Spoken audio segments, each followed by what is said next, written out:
నేను కొడితే మామూలుగా ఉండదు, బయటికి వస్తే మళ్ళా భూకంపం పుట్టాలి కేసీఆర్. తులం బంగారం కోసం కాంగ్రెస్కు జనం ఓటేసిండ్రు, నేను చెప్తే వినలే, అత్యాశకు పోయి ఆగమైనరు, కైలాసం ఆటలో పెద్దపాం మింగినట్టయింది, తెలంగాణకు ఇదో మంచి గుణపాఠం అని కామెంటు. ఫామ్ హౌస్లో పార్టీ కార్యకర్తలతో సమావేశం.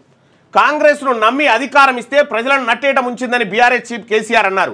14 నెలలు ఓపిక పట్టామని ఇకపై ప్రత్యక్ష ప్రజా పోరాటాలు లేవదీయాల్సిన అవసరం ఏర్పడిందన్నారు. అవసరమైతే తాను కూడా పోరాటానికి వస్తానని చెప్పారు. ఇన్నాళ్ళు నేను మౌనంగా ఉన్నా, గంభీరంగా ఉండి చూస్తున్నా. నేను కొడితే మామూలుగా ఉండదు, వట్టిగా కొట్టను కదా, నేను బయటకు వచ్చిందంటే మళ్ళీ భూకంపం పుట్టాలి అని అన్నారు. జరాసంగం నుంచి పాదయాత్రగా వచ్చిన జైరాబాద్కు చెందిన 500 మంది పార్టీ కార్యకర్తలు శుక్రవారం ఎర్రవల్లి ఫామ్ హౌస్లో కేసీఆర్తో సమావేశమైనటువంటి సందర్భంలో ఆయన మాట్లాడిండు. ఈయన ఎందుకు మాట్లాడిండు?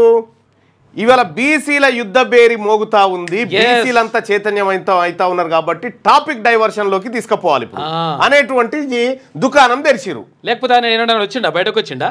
ఆ దుకాణం తెరిచింది దీనికోసమే. మీ కుట్రలు పసిగట్టలేనంత పిచ్చోళ్ళు బీసీలు కాదు. ఒకప్పుడు ఉండే మీరు కుట్రలు పని, ఈసారి ఈ కుట్రలకు ఇంకా కుదరదు, పులి స్టాపే. మీరు ఎన్ని డ్రామాలు వేసినా, ఎన్ని ఏది వేషాలు వేసి ఎన్ని కథలు చెప్పినా కూడా బీసీలమంతా ఒక్కటైనము, మీ తమాషా చూస్తూనే ఉన్నాము. నువ్వు లేస్తే మనిషి, నేను కొడితే మామూలుగా ఉండదు. ఏం కొడతావు, ఎవరిని కొడతావు? ఫస్ట్ నిలవాడు సరిగా, ఇదే చెప్తున్నా. ఫామ్ హౌస్ లో సోజ్ చెప్పుడు కాదు, దమ్ముంటే అసెంబ్లీకి రా. కేసీఆర్ ఏమన్నా బలంగా కొడతావా, ముందు చక్కగా నిలబడు, నేర్చుకో అని చెప్పి ముఖ్యమంత్రి రేవంత్ రెడ్డి చెప్తున్నటువంటి మాట. రాష్ట్ర ప్రజలు బాధపడుతున్నారని కేసీఆర్ అంటున్నారు, కానీ ఎవరు బాధపడడం లేదు. కేసీఆర్ మాదిరి హామీలను మేము ఎగ్గొడతలేం. గత ప్రభుత్వ హయాంలో 10 ఏళ్లలో ఇవ్వలేని ఉద్యోగాలను ఏడాదిలోనే ఇచ్చాం. కేసీఆర్ అప్పులు అప్పగించినా అధైర్యపడకుండా పథకాలు అమలు చేస్తా ఉన్నాం. సోషల్ మీడియాలో నాకంటే కేసీఆర్కు బాగా లైకులు వచ్చాయట. పేడ్ బ్యాచ్తో లైకులు తెచ్చుకుంటే గొప్పన. కేసీఆర్ కాలం జైలిన 1000 రూపాయల నోటు, ఆ 1000 రూపాయల నోటు సమాజంలో ఉంటే ఏమైనా ప్రయోజనం ఉందా? జైలుకు వెళ్ళడం తప్ప. ఫామ్ హౌస్లో సోది చెప్పుడు కాదు కేసీఆర్, దమ్ముంటే అసెంబ్లీకి రా. రుణమాఫీ సహా అన్ని పథకాల లెక్కలు చెప్తా. కేసీఆర్కు సీఎం రేవంత్ సవాల్, బలంగా కొడతావా, ముందు చక్కగా నిలబడు, నేర్చుకో. ప్రజలెవరు బాధపడతలేరు, అధికారం పోయి నువ్వే బాధపడుతున్నావు. తులం బంగారానికి అమ్ముడు పోయారని ప్రజలను అవమానిస్తావా అని ఫైర్. ఇక ఫామ్ హౌస్లో ఉంటూ అక్కడికి వచ్చిన వాళ్ళకు సోది చెప్పుడు కాదు, దమ్ముంటే అసెంబ్లీలో చర్చకు రాని బీఆర్ఎస్ చీఫ్ కేసీఆర్కు సీఎం రేవంత్ రెడ్డి సవాల్ విసిరాడు. స్పీకర్ పర్మిషన్ తీసుకొని అసెంబ్లీ పెడతాం, ఎస్సీ వర్గీకరణ కులగణన నివేదిక మీద చర్చిస్తాం. నువ్వు అసెంబ్లీకి ఎప్పుడైతే కాంగ్రెస్ పార్టీ ప్రభుత్వం కులగణన బీసీల లెక్క చెప్తామని చెప్పింది, ఇక దుకాణం తెరిచిండు కేసీఆర్.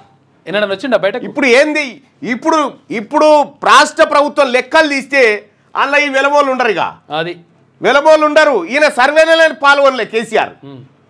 కులగణన సర్వేలో ఈయన పాల్గొనలేన లేడు, మన జనాభా లెక్కలలో లేనలేడు. ఈయన లేడు, హరీష్ రావు లేడు. ఆయా సర్వే నిర్వీర్యం చేయడానికి, బీసీలను దెబ్బకొట్టడానికి సర్వేలో పాల్గొనలే. ఇప్పుడు కరెక్ట్గా సర్వే మేము బయటికి తీస్తామని సర్వే మీద చర్చ జరిగే టైంకి దుకాణం తెరిచిండు. అట్లా డైవర్ట్ అన్నట్టు. మేము అమలు చేస్తున్న అన్ని సంక్షేమ పథకాల లెక్కలు చెప్తాం, అక్కడే నువ్వా మేమా తేల్చుకుందామని అన్నారు. రంగారెడ్డి జిల్లా ఫరూక్ నగర్ మండలం మొదలగిద్దలో ప్రభుత్వ పాఠశాల 150వ వార్షికోత్సవం శుక్రవారం జరిగింది.